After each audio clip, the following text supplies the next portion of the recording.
আগে আগে ফসল বুনবো, ঝড় বন্যার আগেই ফসল ঘরে তুলবো, তাহলে আর কোনো চিন্তা থাকবে না। তোমাকে ওই সমস্ত শিখেছে কিনা? গেলবার সবাই করেছে ঝড় বন্যায় সব তছনছ করবে, কই কিছু হয়েছে? এবারও কিচ্ছু হবে না। ও কি কতক্ষণ ভাই, তুমি তো কিছুই মানতে চাও না, খালি মাথাতে ঠানো। শোনো, আগে আগে ফসলটা লাগাও, ঝড় বন্যা হলি বাকি আর না হলি বাকি, সময় মতো ফসলগুলো ঘরে তুলতে পারো। তোমরা ভাই তোমাকে কাজ করো, আমারও তো চিন্তা নাই। চার দোকানে ক্যারাম বোর্ড খেললে আইসো, আমি থাকবা না। এ রফিক ভাই শোনো, কালকে বাদ বান্দার কাছে যাবা না? অত ঠেলে নাই, নিজের খাইয়া পরের মহিষ তারা মানে। ও সরকারি বাদ সরকারের লোকজন যা করে করবে না, তোমাকে খালি মাথা ব্যথা। শোনো, আমার ডাকবা না আর আমার কথা কারোর কমা না কইলাম। কোনো কিছু গায়ে লাগায় না, যেদিন ঝড় বন্যা আসবে না মানুষ সেই দিন বুঝবা নে, কান দিয়ে কুল পাবা না নে। এ চল, খাইয়ে দাইয়ে বাকি ফসল বোনার কাজটা শেষ করি।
ফসল তুলতে যাচ্ছ? হয়, ঝড় বন্যা আসার আগে ঘরে ফসল তুলবো। তুমি তো পারলা না, কইলাম একটু খবর টবর শুনো, তাও তো শুনবা না। ঝড় বন্যা কখন কি আসে না আসে বুঝে শুনে চাষ করতে হয়। তোমরা এত সব খবর পাও কেমনে দাদা? বাহ, এই ডিজিটাল যুগে তুমি যদি কও খবর পাও কেমনে, খবর তো তোমার হাতের নাগালে। তুমি 1090 নম্বরে কল দিলেই ওরা তোমার বলে দেবে কবে ঝড় বন্যা হবে, কবে বৃষ্টি হবে, কবে খরা হবে। কৃষি অফিসে যেও তুমি আবহাওয়া সবাই বাইরে আয়, আরে ঘুরে গেলি রে, সবাই বাইরে আয়। ঝড় বন্যা আসার আগে নতুন ফসল তুলবো ঘরে, আয় রে ছুটে আয় আয় আয় আয়। ঘুরে গেলি রে, সবাই বাইরে আয়, ঘুরে গেলি রে, সবাই বাইরে আয়। সাগর ফুলের মানুষরা কিসের এত ভয়, আরে সাহস নিয়ে ঝড় বন্যা করবো সবাই জয়। সাগর ফুলের মানুষরা কিসের আছি সেদিন উপজেলার মাঠে সবাই আপনার গানের খুব প্রশংসা করেছে। আপনি খুব ভালো গান করেন ভাই। সব তার ইচ্ছা। আপনি সবসময় মন খারাপ করে থাকেন মতি ভাই। মন খারাপ করে থাকলে কি আর সব কিছু ফিরে পাওয়া যাবে? আপনি সব ভুলে একটু আনন্দে থাকার চেষ্টা করেন। আনন্দে কি আর থাকবো ভাই? আমার এই ভুলের কারণে আজ আমার সব কিছু শেষ। সর্বনাশা ঝড় বন্যায় আমার বউ ছেলে মেয়ে সব নিয়ে গেল। আমি যদি সেদিন সবাই নিয়ে আশ্রয় কেন্দ্রে যাইতাম, শেষ আশ্রয় ভিটাটুকুও ভালো নিয়ে গেল। সব ভুল আমার। মতি ভাই, যা হওয়ারটা তো হয়েই গেছে। গ্রামে আর কেউ যেন আপনার মতন স্বজন না হারায়, সহায় সম্বল না হারায়। গানের মাধ্যমে আপনি সবাইকে সচেতন করে তুলবেন, আমরা যেন উপকূলে ঝড় বন্যা মোকাবেলা করতে পারি। ঠিকই বলছেন ভাই, উপকূলের মানুষ আমরা। ঝড় বন্যা মোকাবেলা করেই আমাদের বাঁচতে হবে। মতি ভাই, আমি ইউনিয়ন দুর্যোগ ব্যবস্থাপনা কমিটির মিটিংয়ে যাচ্ছিলাম। আপনি ভালো থাক। চেয়ারম্যান সাহেব বলেন, আপনার ইউনিয়নের আশ্রয় কেন্দ্রগুলোর কি অবস্থা? জি স্যার, ইতোমধ্যে আমাদের ইউনিয়ন দুর্যোগ ব্যবস্থাপনা কমিটি ও আশ্রয়কেন্দ্র ব্যবস্থাপনা কমিটি সমন্বিতভাবে কাজ করছে। আমরা আশ্রয়কেন্দ্রগুলোতে গবাদি পশু ও জরুরি সরঞ্জাম নিরাপদে রাখার ব্যবস্থা করেছি। নারী পুরুষ, গর্ভবতী মা, প্রতিবন্ধী ও অসুস্থ ব্যক্তিরা যাতে আলাদাভাবে থাকতে পারে সে ব্যবস্থাও করা হয়েছে। কিছু টয়লেট ব্যবহারযোগ্য ছিল না, যা মেরামতের কাজ চলছে।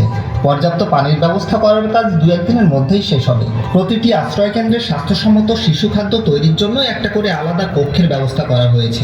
দুর্যোগকালীন সময়ে আশ্রয়কেন্দ্রগুলো জনসাধারণের আশ্রয়ের জন্য উন্মুক্ত রাখার বিষয়ে একজন দায়িত্ববান ব্যক্তিকে চাবি হস্তান্তর করা হয়েছে।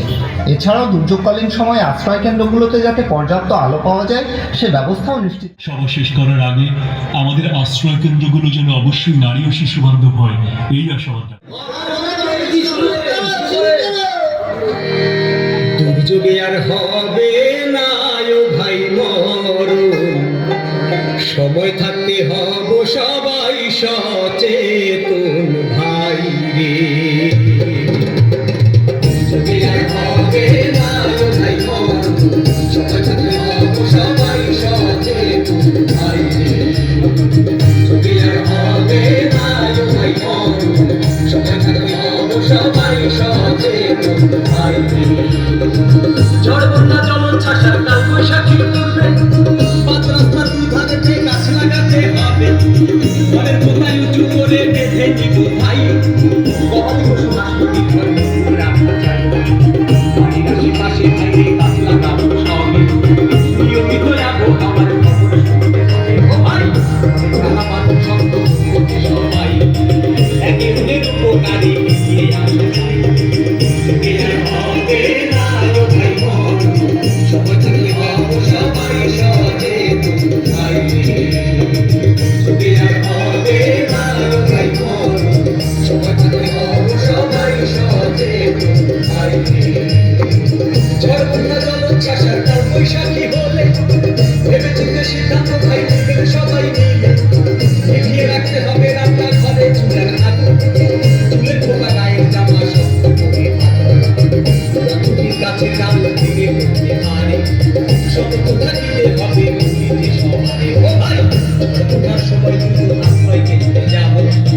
বাউল ও তার দলের গান শুনলাম। গেল দুর্যোগে মতি বাউলের যে দুঃখ কষ্ট তা আমরা সবাই কম বেশি জানি। আজকে মতি বাউল নিজে যেমন সচেতন হয়েছে, তেমনি অন্য সবাইকে সচেতন করার দায়িত্বও সে নিয়েছে।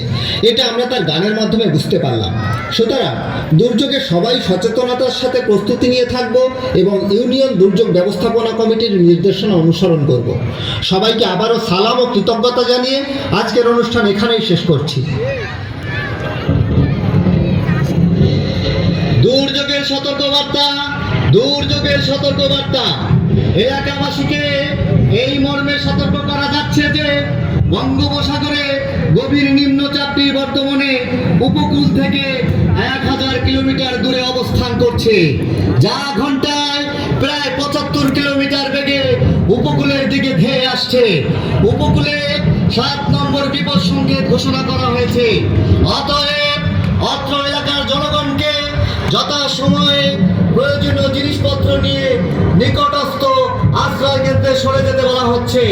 দুর্যোগের সতর্কবার্তা, দুর্যোগের সতর্কবার্তা। এলাকাবাসীকে এই মর্মে সতর্ক করা যাচ্ছে যে বঙ্গোপসাগরে গভীর নিম্নচাপটি বর্তমানে উপকূল থেকে 1000 কিলোমিটার দূরে অবস্থান করছে, যা ঘন্টায় প্রায় 75 কিলোমিটার বেগে উপকূলের দিকে ধেয়ে আসছে।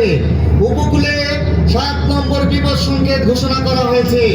অতএব অত্র এলাকার জনগণকে যথাসময়ে প্রয়োজনীয় জিনিসপত্র নিয়ে নিকটস্থ আশ্রয় কেন্দ্রে সরে যেতে বলা হচ্ছে। দুর্যোগের সতর্কবার্তা, দুর্যোগের সতর্কবার্তা।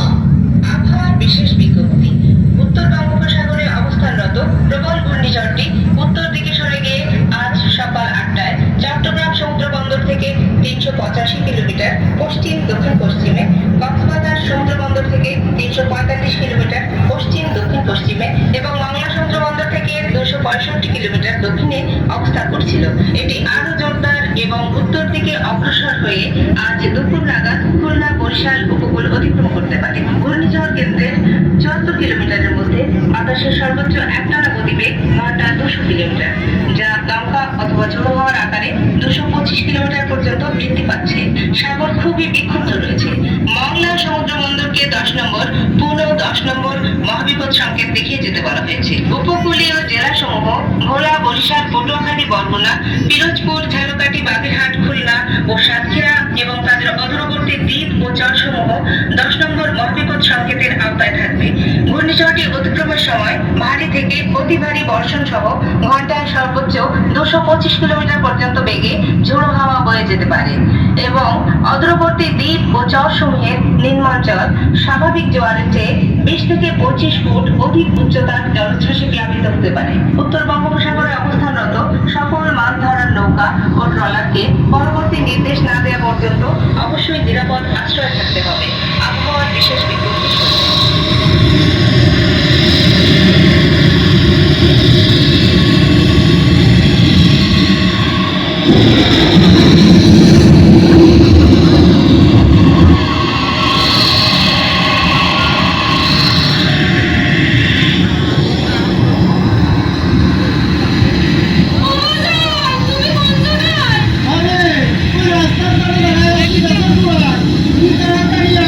তুমি আপনাদের সাথে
আমাদের কারোরই কাম্য নয়, তবুও আমাদের এই গল্পের মধ্যেই বেঁচে থাকতে হয়।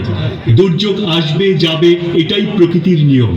দুর্যোগকে কখনো রোধ করা যাবে না, তাই সঠিকভাবে প্রস্তুতি নিয়ে এই সকল দুর্যোগ মোকাবেলা করেই আমাদের বেঁচে থাকতে হবে।